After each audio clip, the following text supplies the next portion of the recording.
Cześć, witaj na moim kanale. Dzisiaj opowiem Ci o trądziku różowatym. Jest to bardzo powszechny problem. Głównie dotyka kobiet, ale również i znajdują się mężczyźni w tej grupie. Jest to problem, który jest ciężki w pielęgnacji, jeżeli mówimy o skórze. No więc dowiesz się dzisiaj wszystkiego, co związane z trądzikiem różowatym, a mianowicie czym on jest, jak wygląda, jakie są jego prawdopodobne przyczyny, no i przede wszystkim jak sobie z nim radzić, jak zmniejszyć rumień, jak zmniejszyć te zmiany występujące przy trądziku różowatym. Także zostań koniecznie ze mną, subskrybuj kanał, a nie przegapisz nowości pielęgnacyjnych. No i łapka w górę, kciuk w górę, jeśli ten materiał będzie dla Ciebie pomocny.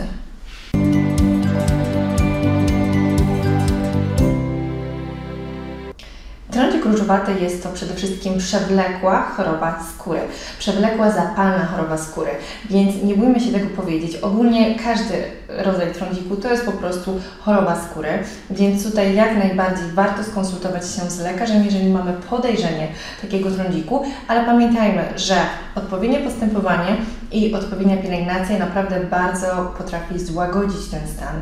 Jest to choroba, która tak naprawdę jest z nami już w zasadzie do końca. Nie do końca też poznano niestety przyczyny i w ogóle cały mechanizm, dlaczego ten trądzik różowaty faktycznie występuje, ale są pewne poszlaki, są pewne rzeczy, które łączą się i warto zwrócić na to uwagę. Jest to choroba zapalna skóry, która dotyczy przede wszystkim kobiet w takim wieku dojrzalszym, dorosłym, często po 30.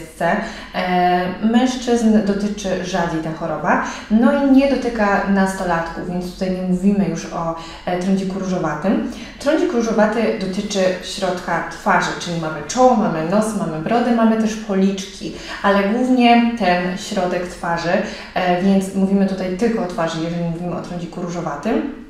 Jest to trądzik, który charakteryzuje się rumieniem, zaczerwienieniem, który już jest stały. Zaczyna się od tego, że ten rumień tak napadowo występuje, później znika. Natomiast już w trądziku różowatym jest to taki trwały, utrwalony rumień, gdzie on praktycznie przez cały czas występuje, choć oczywiście mamy różne takie remisje, jak i nawroty tej choroby, więc mogą być i lepsze i gorsze okresy. A ponadto do tego rumienia, zaczerwienienia dochodzą krostki i grudki, tak jak w przypadku trądziku, ale one wyglądają nieco inaczej, więc połączenie tych wszystkich rzeczy daje nam trądzik różowaty.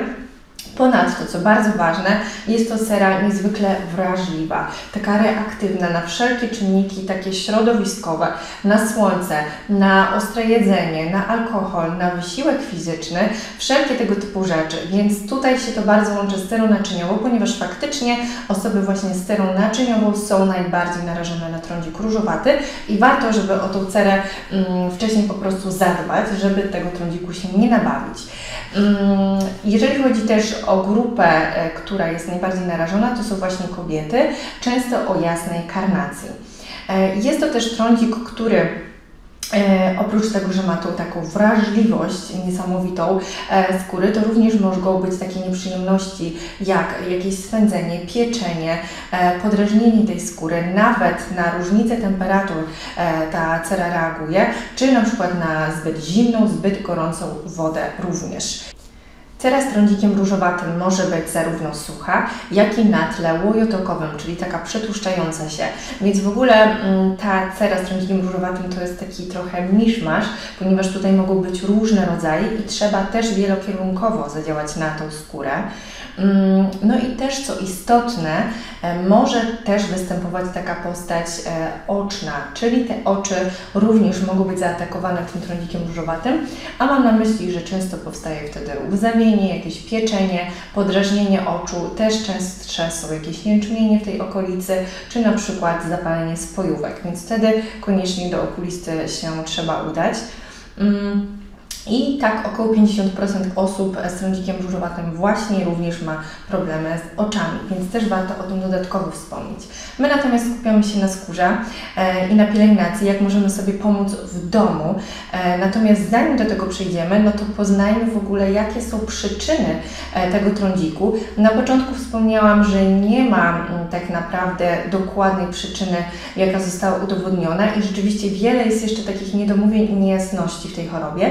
Natomiast są pewne rzeczy wspólne, jakieś takie poszlaki. Przede wszystkim genetyka, jak zawsze. Jeżeli mamy na przykład rodziców z trądzikiem różowatym, no to my mamy też bardzo dużą szansę na to, że ten trądzik możemy po prostu odziedziczyć. Cera naczyniowa. Również te osoby są bardziej tutaj predysponowane do tego, że mogą mieć ten trądzik różowaty, zwłaszcza jeśli nie dbają o tą cerę, ale też nie jest to oczywiście regułą. Osoby z taką bardzo wrażliwą, reaktywną cerą, która właśnie reaguje na wszelkiego rodzaju takie czynniki środowiskowe. Ponadto też właśnie czynniki środowiskowe, które mogą zaostrzyć ten stan i spowodować taki trwały rumień, jak właśnie zmiany temperatur jakieś gwałtowne, wystawianie buzi na słońce, promieniowanie UVA bardzo źle wpływa na trądzik różowaty i w ogóle na naczynia. Kolejna rzecz, no to jakaś nieodpowiednia dieta, bogata w tłuszcze, która zawiera jakieś ostre przyprawy, ostre potrawy, gorące. Te rzeczy nie są wskazane również właśnie przy cerach naczyniowych. Dodatkowo zbyt intensywny wysiłek fizyczny również wzmaga ten rumień, ale z dodatkowych też rzeczy to są jakieś zaburzenia hormonalne. Zaburzenia na przykład w progesteronie, czy na przykład w estrogenach, czy na przykład w różnych chorobach autoimmunologicznych, w chorobach tarczycy, Hashimoto. Bardzo często też te osoby właśnie mogą mieć ten trądzik różowaty i jest to ze sobą połączone, ale tak jak wspomniałam, nie jest to reguła, to nie jest tak, że każda osoba właśnie chora z chorobą autoimmunologiczną będzie miała ten trądzik. Natomiast jeżeli mamy jakieś podejrzenia zaburzeń hormonalnych, warto to zbadać, ponieważ to może być niekiedy połączone. Tak samo zbyt wysoki stres i kortyzol podniesiony również może tutaj sprzyjać właśnie takiej nadreaktywności tej cery. Co dodatkowo warto zbadać? Na pewno zakażenie bakterią Helicobacter pylori, bardzo popularne zresztą, więc to też niekiedy zauważono właśnie, że u osób, które mają ten trądzik różowaty, również te zakażenie występuje, czy takie schorzenie SIBO, czyli takie nagromadzenie tych bakterii w jelicie cienkim. Problem ze wzdęciami, ogólnie z dobraniem odpowiedniej diety, no to właśnie ten problem również niekiedy jest połączony też z trądzikiem różowatym. Więc warto dodatkowo się też zbadać, żeby zobaczyć, czy może te rzeczy nie zaostrzają jeszcze naszego stanu z cerą. No i też popularna rzecz, o której się obecnie mówi, to jest Demodex, czyli takie roztocze, inaczej nurzeniec, które bytujące na naszej skórze może też powodować właśnie ten trądzik różowaty, więc warto również to sprawdzić. Oprócz odpowiednich badań i oprócz też unikania, jak tylko oczywiście możemy, tych negatywnych czynników środowiskowych, jak zmiany tych temperatur, jak unikanie promieniowania ultrafioletowego, jak odpowiednia dieta, między innymi czy unikanie stresu, jakkolwiek głupio to brzmi, to ma to naprawdę znaczenie. No to oprócz tego oczywiście są różnego rodzaju sposoby leczenia. Miejscowe czy doustne, tutaj po konsultacji z lekarzem, ale też odpowiednie kosmetyki i pielęgnacja, o której za chwilę też powiem. Jeżeli chodzi natomiast jeszcze o te leczenie, no to możemy mieć właśnie miejscowe i często tutaj stosujemy jakieś mieszanki, na przykład kwasu azeleinowego z nadtlenkiem benzoilu, czy możemy też miejscowo stosować jakieś antybiotyki, retinoidy, ale też możemy doustnie zastosować jakiś antybiotyk czy retinoid, jeżeli oczywiście te zmiany na przykład krostkowo-grudkowe są naprawdę intensywne, no i tutaj to zaleca już lekarz. Natomiast warto wspomnieć o tym, że antybiotyki, tego typu leczenie nie jest na stałe, musimy nauczyć się funkcjonować z tą skórą, więc warto zadbać od środka jakby, jeżeli chodzi o ten problem, ale również o taką codzienną pielęgnację i nawyki. Jak powinniśmy tę skórę traktować z trądzikiem różowatym? Jak z jakiem należy się z nią obchodzić, krótko mówiąc. Czyli bardzo, bardzo ostrożnie wprowadzamy wszelkiego rodzaju składniki aktywne, różne nowości, unikamy wszelkiego rodzaju zapachów, barwników, jakichś sztucznych substancji, które mogą nas podrażnić i bardzo, bardzo ostrożnie wprowadzamy jakieś nowości, dużo ostrożniej niż przy innych cerach. Uważamy, że ta skóra jest ultra taka wrażliwa i tak ją też traktujemy. No i stosujemy się do tych zaleceń, co jest w cerze naczynkowej, a nawet 2 razy bardziej. O cerze naczynkowej był film, gdzieś tu u góry będzie odnośnik, także zobaczcie sobie koniecznie, bo tam jest wiele rad odnośnie pielęgnacji tej skóry i w tym problemie może Wam to pomóc. Ale pokrótce, czego nie robić przy trądziku różowatym, a co jak najbardziej jest wskazane? Przede wszystkim pilnujemy tego, żeby nie podrażniać, nadmiernie nie reaktywować tej cery, czyli pocieranie szorstkim jakimś ręcznikiem absolutnie odpada. Odpada też na przykład demakijaż wacikami, które również mogą podrażnić naszą cerę. Tutaj używamy własnych palców. Jeżeli chodzi o demakijaż, oczyszczanie w ogóle skóry, no to wtedy tylko i wyłącznie jakieś dwuetapowe oczyszczanie skóry twarzy własnymi palcami na delikatnych preparatach myjących. Unikamy tutaj agresywnych środków myjących. Pamiętajmy też o tym, aby unikać alkoholi, jakichś sztucznych barwników i przede wszystkim zapachów w naszych kosmetykach. Wszelkie zapachy mogą nas podrażniać, więc nie są one wskazane przy trądziku różowatym czy w ogóle przy cerze naczyniowej. Też zadbajmy o to, żeby nie myć naszej skóry zbyt zimną, lodowatą wodą, ale również nie gorącą, ponieważ też ta cera będzie źle na to reagowała. W ogóle zobaczmy, jak na wodę reaguje nasza cera, bo być może woda z kranu nam też nie sprzyja, więc też jest to ważne, żeby odpowiednio wcześniej zareagować. Pamiętajmy też o tych takich ogólnych zasadach, jak wysiłek fizyczny, jak stres, jak odpowiednia dieta, że to wszystko ma znaczenie. Natomiast to, o czym przede wszystkim trzeba pamiętać, to ochrona przeciwsłoneczna. To jest w ogóle must have, ponieważ bez tego trądzik różowaty może być naprawdę w złym stanie, także całorocznie filtry przy trądziku różowatym. To należy zapamiętać. Inne składniki aktywne, które są polecane, no to na pewno witamina C, na pewno kwas azelajnowy, azeloglicyna, ale też kwas laktogenowy z tych takich właśnie składników aktywnych. No i też te składniki, które są polecane przy cerze naczyniowej, jak na przykład wyciąg z kasztanowca, z różczyka, z kocanki, jak na przykład róża damasceńska i taki hydrolat różany bardzo dobrze może zrobić do naszej cery. Też można oczywiście udać się do gabinetu kosmetycznego na różnego rodzaju zabiegi, które mogą wyciszyć nam te zmiany.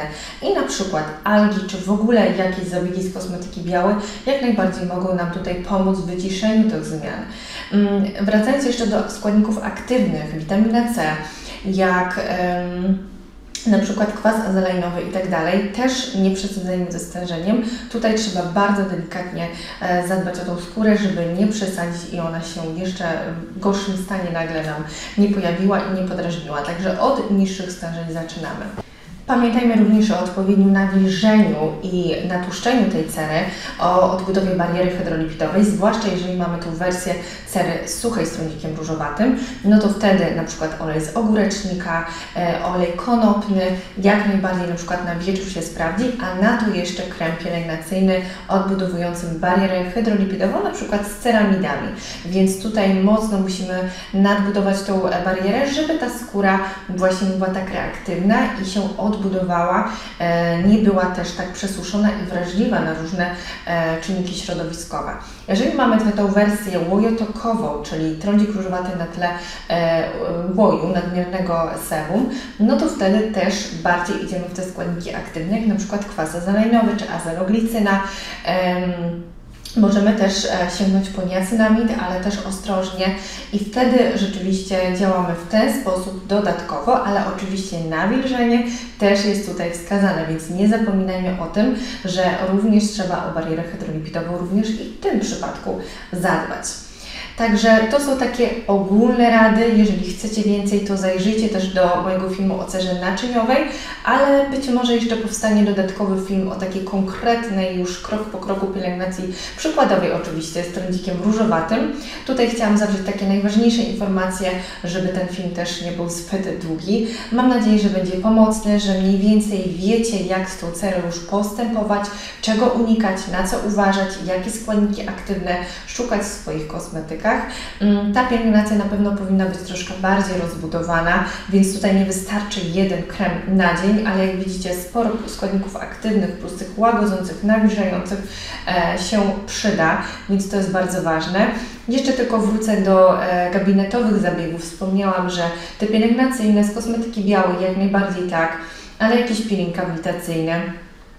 Również też laseroterapia może pomóc w zamykaniu naczynek, więc też jest to taka dodatkowa informacja, jeżeli jesteśmy na to zdecydowani, ale wielu też zabiegów należy unikać, wszelkiego rodzaju takie zabiegi podrażniające, mechaniczne, jak na przykład mikrodermabrazja, czy w ogóle peelingi mechaniczne, no to tutaj są zakazane. Tego nie robimy naszej skórze.